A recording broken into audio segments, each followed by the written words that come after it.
Donc moi, je m'intéresse aux espèces invasives, qui sont des espèces transportées par l'humain. Et aujourd'hui, on compte des milliers d'insectes, de mammifères, de plantes qui sont installés en dehors de leur zone native.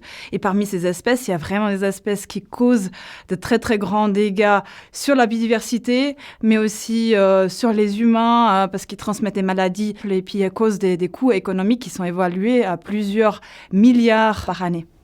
Avec le changement climatique, ces espèces vont finir par augmenter leur répartition. Il faut être vigilant par rapport à ce qu'on importe. Si on réduit les transports de fruits, légumes, de plantes, de bois qui viennent très loin, on réduit aussi fortement le nombre d'espèces introduites.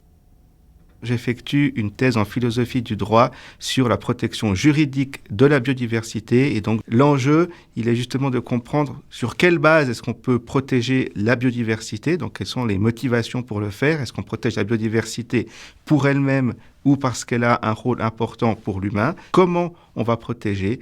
Et puis, qu'est-ce qui, dans le droit actuel, pose problème ou est lacunaire?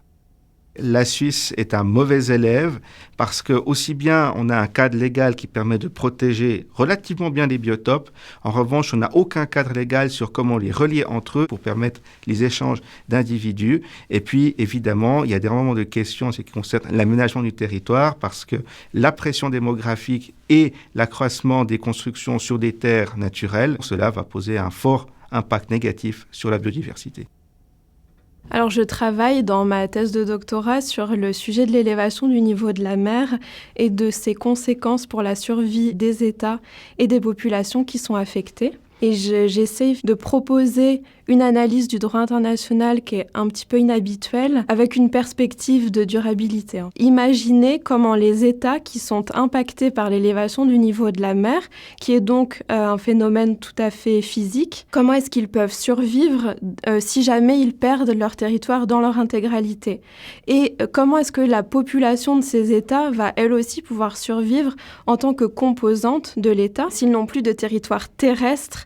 Leur territoire, entre guillemets, maritime pourrait leur permettre de survivre en tant qu'État, donc en tant qu'entité juridique.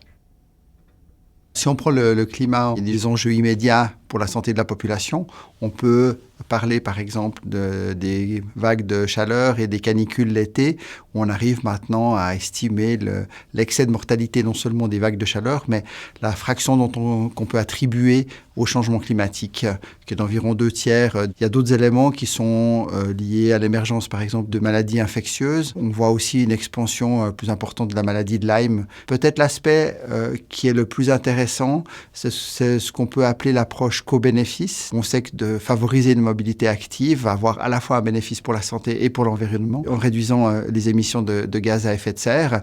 La même chose pour l'alimentation. En adaptant notre alimentation vers une alimentation moins carnée, on va avoir aussi un double bénéfice pour la santé des personnes et la santé de la planète.